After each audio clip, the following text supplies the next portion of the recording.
Hello, good morning and welcome back in my YouTube channel Mandal sir's commerce classes. और मैं आज आपके लिए नॉट फॉर प्रॉफिट ऑर्गेनाइजेशन के ऑब्जेक्टिव की जो सीरीज में चला रहा था उसका पार्ट 3 लेके आया हूं। तो चलिए शुरू करते हैं हम आज के ऑब्जेक्टिव क्वेश्चंस के सीरीज को। हमारा आज का पहला क्वेश्चन है, endowment fund is dash fund. Endowment fund किस टाइप का फंड है? पहला ऑप्शन है general fund, specific fund, capital fund और नन ऑफ दीज। इन चारों में से आपको बताना है कि एंडोनमेंट फंड किस टाइप का फंड है। तो इसको बताने से पहले आपको मालूम होना चाहिए कि एंडोनमेंट फंड की मीनिंग क्या होती है। एंडोनमेंट फंड का मतलब है, मान लीजिए मैंने जीवन भर में बहुत पैसे कमाए हैं, अब मेरी इच्छा है कि मैं कुछ पैसा जो है मैं किसी समाज सेवी संस्था को या नॉट प्रॉफिट ऑर्गेनाइजेशन को दान करके जाऊंगा समाज सेवा के लिए, दूसरों की सेवा के लिए। तो अब मैंने क्या किया कि मेरे जो भी टोटल प्रॉपर्टी थी उसमें से मान लीजिए 50 लाख रुपए मैंने एक चेक काट के मैंने किसी क्लब हाउस को दे दिया कि भाई आपको इसको समाज सेवा में यूज करना है। अब मैंने उसमें एक कंडीशन लगा दिया। कंडीशन ये कि आप ये जो पैसा मेरे से ले रहे हैं, 50 लाख का जो चेक मैं आपको दे रहा हूं, इस पैसे को डायरेक्ट यूज नहीं कर पाएंगे। आपको इस पैसे का इस्तेमाल कुछ इस तरह से करना है कि आप इस पैसे को बैंक में या किसी भी जगह में इन्वेस्ट कीजिए। जैसे मान लीजिए आप फिक्स डिपॉजिट कर दीजिए। अब उस फिक्स डिपॉजिट पे जो इंटरेस्ट मिलेगा, मतलब जो ब्याज मिलेगा, उस ब्याज का इस्तेमाल आप समाज सेवा में करेंगे। दैट मीन्स आपके पास ये जो फंड है, ये फंड का प्रिंसिपल अमाउंट एज यूजुअल है, खाली आप इसका जो है इंटरेस्ट उसका इस्तेमाल आप कर रहे हैं। तो एंडोनमेंट फंड जो होता है ये कभी भी किसी पर्टिकुलर पर्पस के लिए यूज किया जाता है। मतलब इस पैसे को हम ऐसा नहीं है कि किसी भी चीज के लिए यूज कर लेंगे, इसके लिए हमें एक फिक्स्ड पर्पस होना चाहिए, उसी पर्पस के लिए हम यूज करेंगे। तो उसके हिसाब से देखें तो इस क्वेश्चन का राइट आंसर है हमारा option B, that is specific fund. क्योंकि एंडोनमेंट फंड अगर कोई भी आपको देता है तो याद रखिएगा कि ये एक तरीके का स्पेसिफिक फंड है। इसको जिस नाम से दिया गया है उसी नाम से हम खर्चा करेंगे और इसको बैलेंस शीट में ट्रीटमेंट जो है हम लायबिलिटी साइड में देंगे।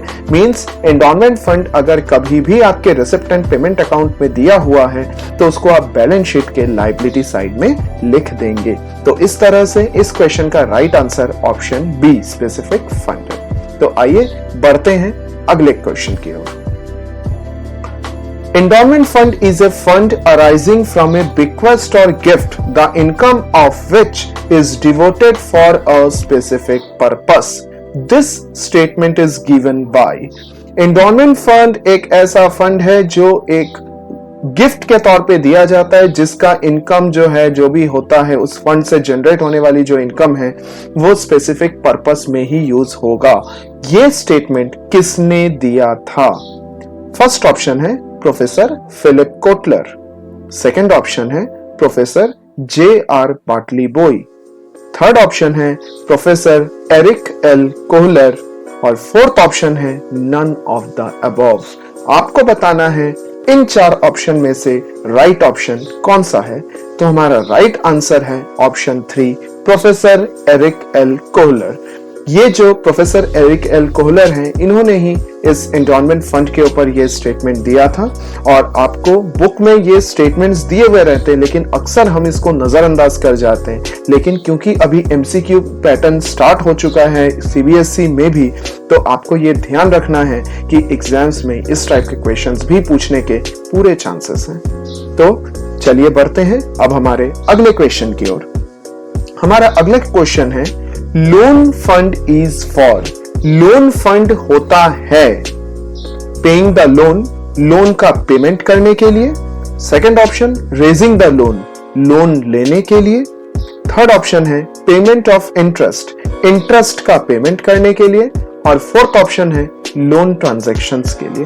तो हमेशा आपको ध्यान रखना है कि लोन फंड जो होता है ये आपके लोन के ट्रांजैक्शंस के लिए किया जाता है। That means fourth option is the right answer. Loan fund मतलब हम कभी भी कोई भी चीज का जब फंड बनाते हैं, फंड हम इसीलिए बनाते हैं ताकि अगर कभी भी कोई भी पैसे की प्रॉब्लम हो उस फंड से रिलेटेड, तो हम फंड से ही पैसा निकाल सके।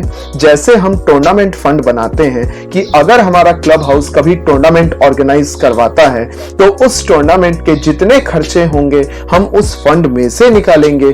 उसी तरीके से लोन फंड बनाया जाता है लोन ट्रांजैक्शंस के लिए कि कभी भी अगर हमको लोन की जरूरत पड़े और हमने अगर लोन फंड मेंटेन करके रखा है तो हम लोन के लिए जो पैसे की रिक्वायरमेंट है उसके लिए हम वापस बैंक में हमको जाने की जरूरत ना पड़े, हम हमारे ही फंड में से उसको निकाल सके। तो दैट मींस लोन ट्रांजैक्शंस के लिए हमें क्या है, लोन फंड की जरूरत पड़ती है। तो इसका राइट आंसर है फोर्थ ऑप्शन। चलिए अब बढ़ते हैं हमारे अगले क्वेश्चन की ओर। Fixed assets fund is, fixed assets fund होता है endowment fund, current restricted fund, current unrestricted fund and mean for accounting of assets and depreciation. अब आपको बताना है इन चारों में से इसका राइट आंसर क्या है। तो याद रखिए, फिक्स्ड एसेट्स के नाम से अगर हम फंड बनाते हैं तो उस फंड का मेन पर्पस होता है कि जब वो एसेट्स यूजफुल ना रहे तो उस कंडीशन में हम उस फंड में रखे पैसे का इस्तेमाल नए एसेट्स को एक्वायर करने के लिए कर सके।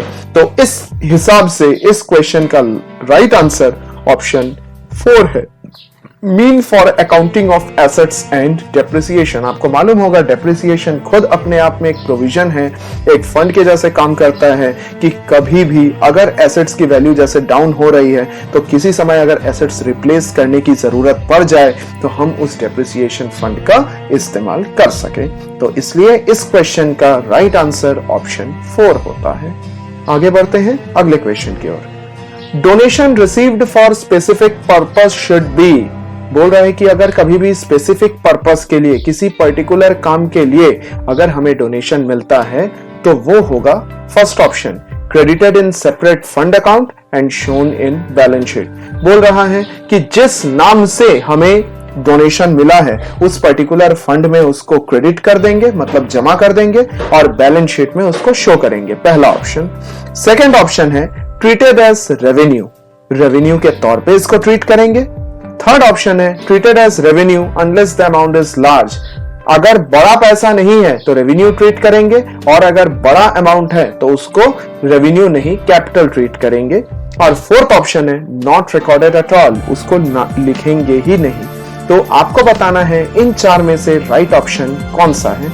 तो हमारा राइट ऑप्शन है option 1, that is credited in the separate fund account and shown in balance sheet। आपको मालूम होना चाहिए कि स्पेसिफिक पर्पस के नाम से अगर कभी भी डोनेशन मिलता है तो हमें उसको सेपरेट फंड अकाउंट में क्रेडिट करना है और साथ में हम उसको बैलेंस शीट के लायबिलिटी साइड में दिखाएंगे। तो that means option 1 is right answer.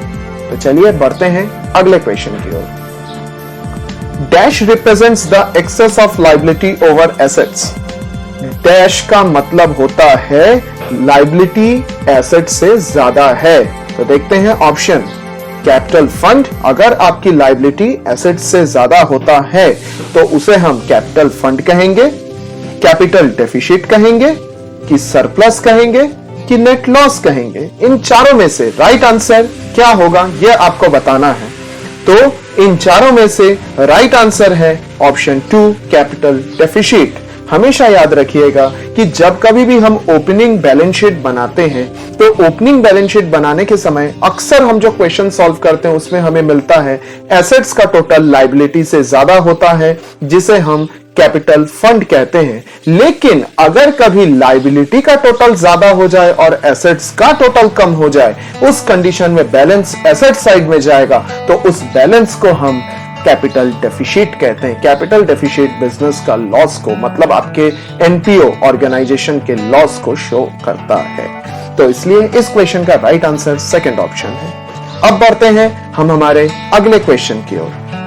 When endowment fund is used for specific purpose, the expense is charged to dash account। जब endowment fund किसी स्पेसिफिक पर्पस के लिए यूज किया जाता है तो उसमें होने वाले जो खर्चे हैं उसको कौन से अकाउंट में चार्ज किया जाएगा, मतलब कौन से अकाउंट में उसके खर्चों को दिखाया जाएगा। जैसे कि मैंने थोड़ी देर पहले आपको समझाया था, एंडोमेंट फंड में फंड को हमने इन्वेस्ट करते हैं, इन्वेस्ट करने के बाद उसमें से जो इंटरेस्ट मिलता है उस इंटरेस्ट का इस्तेमाल हम करते हैं। तो यहां कहने का मतलब है कि वो जो इंटरेस्ट, जो पैसा मिल रहा है उससे हम हमारे खर्चों को जो यूज करेंगे, तो उसमें से जो खर्चा होगा पैसा, उस पैसे को, खर्चों को कहां लिखा जाएगा। फर्स्ट ऑप्शन है receipt and payment account, second option है income and expenditure account, third option है कैश अकाउंट और फोर्थ ऑप्शन है नन ऑफ दीज। इन चारों में से राइट आंसर कौन सा होगा? तो हमेशा याद रखिएगा, एंडोमेंट फंड के बेसिस पे अगर कोई भी खर्चा होता है तो उन खर्चों को हम कैश अकाउंट में दिखाएंगे। That means option 3 is the right answer, cash account. Cash account में एंडोमेंट फंड के अगेंस्ट में अगर कोई भी खर्चा होता है तो उसे हम दिखाएंगे। तो इस क्वेश्चन का राइट आंसर ऑप्शन 3 है। तो चलिए बढ़ते हैं अगले क्वेश्चन की ओर। When expenditure are paid out of current restricted fund, जब कभी भी करंट रेस्ट्रिक्टेड फंड, अगर आप करंट रेस्ट्रिक्टेड फंड का मतलब होता है कि आपका जो भी फंड बनाया गया है या फिर आपका स्पेसिफिक फंड जो है, अगर कभी भी उसमें से पैसा खर्चा होता है, cash and bank is credited and dash is debited. Cash या बैंक उसको क्रेडिट किया जाएगा, बिकॉज कभी भी खर्चा होता है तो हमारे पास से कैश से पैसा निकल सकता है या बैंक में से पैसा निकल सकता है, और what goes out is always credited. तो जर्नल एंट्री के रूल के अकॉर्डिंग कैश और बैंक तो क्रेडिट में जाएगा, लेकिन यहां पूछ रहा है डेबिट में क्या आएगा। तो हमारा ऑप्शन है capital fund, unrestricted fund, restricted fund, expenditure account. कौन से अकाउंट को हम डेबिट करेंगे हमें बताना है। तो हमेशा याद रखिए, अगर हम पैसा रेस्ट्रिक्टेड फंड में से निकाल रहे हैं तो रेस्ट्रिक्टेड फंड कम हो रहा है। जब रेस्ट्रिक्टेड फंड बढ़ता है दैट मींस लायबिलिटी क्रिएट हो रही है बिजनेस में, और अगर रेस्ट्रिक्टेड फंड में से खर्चा होता है दैट मींस लायबिलिटी कम हो रही है, और लायबिलिटी अगर कभी भी कम होता है तो उसे हम डेबिट करते हैं। तो इसलिए इसका राइट आंसर है ऑप्शन 3 रेस्ट्रिक्टेड फंड। तो चलिए अब हम बढ़ते हैं हमारे अगले क्वेश्चन की ओर। एक क्लब है 350 मेंबर, एक क्लब में 350 मेंबर है, ईच पेड ₹10 एज सब्सक्रिप्शन। हर किसी जो भी मेंबर है सबने ₹10 सब्सक्रिप्शन के नाम से पेमेंट किया। Outstanding subscription ₹500 during the year. साल भर में जो 18-19 है, इस साल में ₹500 हमारे आउटस्टैंडिंग हुए। आउटस्टैंडिंग कहने का मतलब पैसा मिलना बाकी रह गया। How many members have paid their subscription during 18-19? हमें बताना है। तो फिर कितने लोग ऐसे हैं जिन्होंने साल 18-19 का जो सब्सक्रिप्शन का पैसा है पेमेंट किया। तो इस क्वेश्चन के लिए ऑप्शंस हैं 300 मेंबर्स, सेकंड ऑप्शन है 400 मेंबर्स, थर्ड ऑप्शन है 200 मेंबर्स और फोर्थ ऑप्शन है 250 मेंबर्स। हमें बताने हैं इन चारों में से राइट ऑप्शन कौन सा है। तो इस क्वेश्चन को सॉल्व करने के लिए देखिए, आपको वर्किंग नोट दिखाया गया है। अमाउंट टू बी रिसीव्ड, मेरे क्लब में टोटल 350 मेंबर्स हैं, तो 350 और हर मेंबर को ₹10 देना है, तो टोटल 3500 रुपीज हमें मिलना चाहिए। इसलिए मैंने यहाँ 3500 दिखाया। अब इसके बाद बोल रहा है ₹500 जो है वो हमें नहीं मिल पाए। अगर नहीं मिल पाया तो आउटस्टैंडिंग सब्सक्रिप्शन के नाम से 500 को आप प्लेस कर दीजिए। मतलब करंट ईयर का कितना पैसा मिला? 3000। अब ये 3000 रुपीज कितने लोगों से मिला, सवाल ये उठता है। तो इसलिए मैंने क्या किया, number of members paid their subscription, कितने लोगों ने पेमेंट किया, तो 3000 divide by per unit. Per unit मतलब एक एक आदमी को कितना देना था, ₹10, तो 10 से डिवाइड किया तो आंसर आया 300। दैट मींस हमारा राइट आंसर है ऑप्शन फर्स्ट 300 मेंबर। 300 लोगों ने सब्सक्रिप्शन पेमेंट किया। तो इस पैटर्न के क्वेश्चंस भी आपको अच्छे से आने चाहिए। तो चलिए अब हम बढ़ते हैं हमारे आज के इस सीरीज के लास्ट क्वेश्चन की ओर, और लास्ट क्वेश्चन है नेशनल स्पोर्ट्स क्लब को 25,000 रुपए सब्सक्रिप्शन के तौर पे साल 2018-19 में मिला। The club has 300 member, club के पास 300 मेंबर है, और हर मेंबर को 100 रुपए देना है। तो दैट मीन्स अगर हम देखें तो हमें मिलना कितना चाहिए था, 300 इंटू 100 दैट इज 30,000, 30,000 रुपए हमें मिलना चाहिए था ड्यूरिंग द ईयर 18-19। अब बोल रहा है कि 18-19 में during the year 18-19 10 members have paid their subscription for 19-20, मतलब 18-19 में 10 मेंबर ऐसे थे जिन्होंने आने वाले साल का पैसा भी पे कर दिया। That means 10 into 100 is equal to 1000, 1000 रुपए उन्होंने आने वाले साल का भी अभी से पेमेंट कर दिया एडवांस में। The amount of subscription outstanding for the year 18-19 will be, बोल रहा है कि करंट ईयर जो 18-19 है उसमें एक्चुअल में आउटस्टैंडिंग मतलब करंट ईयर का पैसा कितना मिलना बाकी है, बिकॉज ऊपर में जो 25,000 रुपए दिया है उसमें तो आपके करंट ईयर और आने वाले साल के जो एडवांस है वो सब जुड़े हुए हैं। तो हमें ये बताना है कि करंट ईयर का खाली कितना पैसा आउटस्टैंडिंग है वो। तो इसके लिए ऑप्शन है 1000 रुपीज, सेकेंड ऑप्शन है 2000 रुपीज, थर्ड ऑप्शन है 3000 रुपीज और फोर्थ ऑप्शन है 4000 रुपीज। हमें बताना है इसमें से राइट आंसर क्या है। तो जैसे कि दिया हुआ है सब्सक्रिप्शन टू बी रिसीव्ड, मतलब हमें सब्सक्रिप्शन कितना मिलना है, 30,000 रुपीज। कैसे आया, 300 into 100 is equal to 30,000 minus subscription actually received, subscription हमें एक्चुअली कितना मिला। तो देखिए फर्स्ट लाइन में दिया 25,000 रुपए, तो 25,000 को दिखाए, minus advance for next year, आने वाले साल का एडवांस हमें कितना मिला। तो आने वाले साल के लिए 10 मेंबर्स ने दिए थे, तो 10 इंटू 100 इज इक्वल टू 1000, 1000 रुपए हमारा जो है ये एडवांस में आ गया।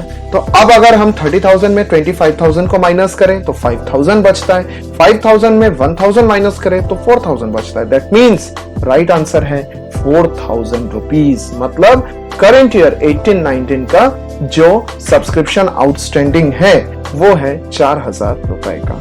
तो इस तरह से हमारा आज का जो टॉपिक है ये कवर होता है। मैं ये उम्मीद करूंगा कि आज मैंने जितने भी टॉपिक्स आपको कवर करवाए हैं ये सारे टॉपिक्स आपको समझ में आए होंगे। और अगर आपको ये चैनल पसंद आ रहा है, आपको ये क्वेश्चंस की सीरीज पसंद आ रहे हैं, तो ज़्यादा से ज़्यादा लाइक कीजिए, शेयर कीजिए और मेरे चैनल को सब्सक्राइब कीजिए। तो मैं जल्द ही लौटूंगा पार्ट 4 लेके। तो तब तक के लिए नमस्कार, see you and take care, thank you.